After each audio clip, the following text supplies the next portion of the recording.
Cranberry Orange Mead 1 year tasting. If you noticed, I didn't spill any. No, she didn't. So excited. This is 12.4% and it is 1.032 final gravity. So this should be a little bit on the sweeter side, but as I remember, this is made with the mandarin and cranberry. So that's going to be a little bit more astringent right off the bat. And I think we liked this when we made it. But first thing I'll say is the color is beautiful. That is gorgeous. It's clear. It's perfectly clear. There's no clarity issue whatsoever. Love that. I kind of cheated. How? I'm going to say that right She now. just tasted it. I did not taste it. You had it recently. But I've had it recently. This makes an excellent mulled beverage. You know, I think I did too. I think I may have made one. Yeah, like a month ago. Yeah. So I haven't had it like this, but I had it as a mulled hot beverage. Oh, it's gorgeous. On the smell though, I get honey forward. I get cranberry and I get orange. I'm not getting as much cranberry as orange, but I am getting some. I'm getting cranberry, but I'm crazy for cranberry. The color is gorgeous. It's this beautiful dark orange, kind of like a burnt sienna, I think might be the right term. Look at you with the crayon colors. I know. And it's super clear. It's Is beautiful. that in the 64 box or the 256 box? burnt sienna? I think it was the 2. Or the 16? Anyway. All right, I'm going in.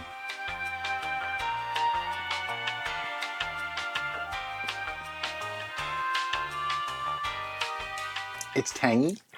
It's mouth-filling. It's sweet. It's got some sweetness to it. The tanginess kind of offsets the sweetness a little. Yep. It doesn't taste as sweet as the number would suggest. No. But it does have honey essence at Oh, the beginning definitely. to make you know, yes, this is a mead. It's a honey-forward mead. I will say that. Yep. The cranberry and orange kind of play back note parts to it. I like that. Yeah, yeah.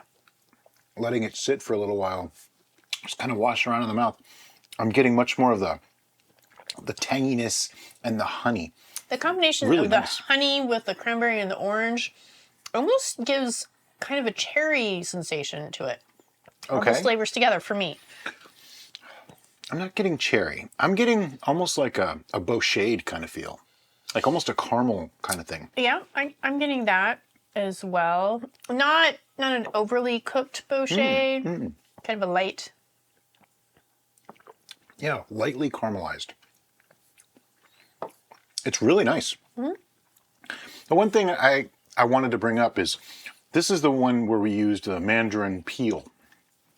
And from what we've learned since is that mandarin peel has compounds in it, thank you Stephen Patrick, that are much more Bittering. bitter than a standard orange would be. But the fruit is sweeter than a standard orange. So by using the peel, we actually bittered this a little bit without realizing it.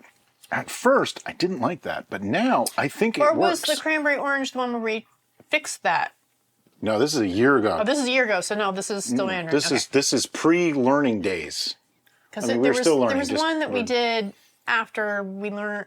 It's hard to keep up. We make so many. We make between 40 and 50 new brews a year. All new recipes every time. This is nice.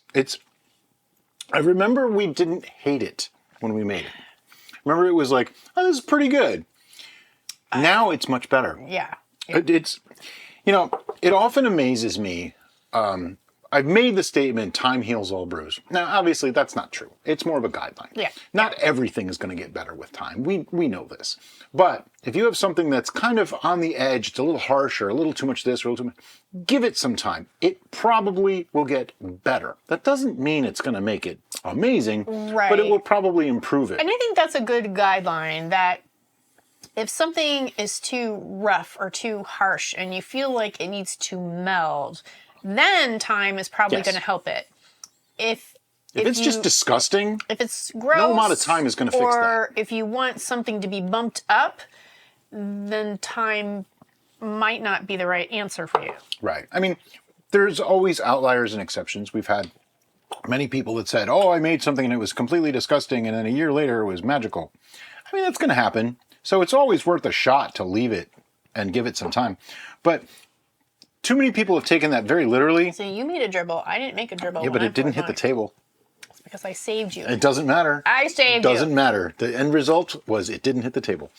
Too many people have taken that line very literally to mean that anything aged is going to be great. Well, that's not true. We've proven that time and time again. We've had some things that were better when they were young than when they were older. So it's more of a guide. And people ask all the time, how do I know how long to age? How do I know what to age? That's a really good question. It is a really good question. A quick synopsis is like we said already. If it's absolutely vile, like if you can't drink it, aging is probably not going to make it great. It might make it tolerable, but it's not going to make it great, most likely. Most likely. If it's already like, oh, I see the promise here, I can tell that this might be good, it's a little harsh, needs some mellowing, that's the ones that aging is really going to help. And that comes with experience and just your own personal taste. We can't say, this is going to do better with age, this won't. It's very difficult to say that because each brew is a little bit different.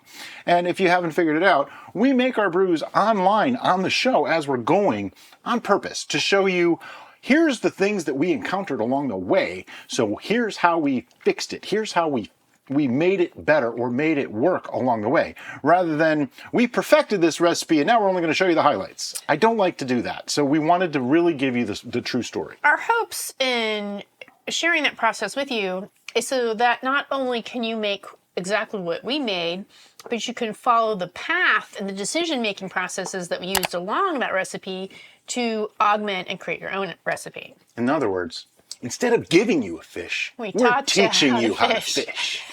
Because you can apply those methods to any recipe, and you just have to make some concessions and adjustments because you're using a different recipe. But the methods still work the same. All right, are you ready for numbers? No, I'm enjoying this too much. But yeah, sure. We don't do repeatability on this. It's just a 1 year. Yep. Just a 1 year. Your How do we like it? Preference. Okay. So scoring system is 1 through 10. Up to about a 5 is, we'd probably dump it out. 5 to like 7-ish or so is pretty good. Above 7 is great. And 11 is just amazing. So that's the gist. Are you ready with a score? I'm ready. 1, 2, 3, 8. Wow, we agreed. That has not happened in a while. It used to happen a lot. Then we I was considering a little higher on this, but I also considered lower. 8 is like my average because on some tastes I go, I really like this. I could really dive into this one. And then others I go, but it's kind of, I don't know. It's like meh almost. Honestly, I think if I hadn't made mold brews with this, I probably would have gone higher. But because my experience with it, mold, was just so glorious. The heated element, it's like a warm blanket. Just give you a hug. And this heated up is better than it is room temperature. Yeah.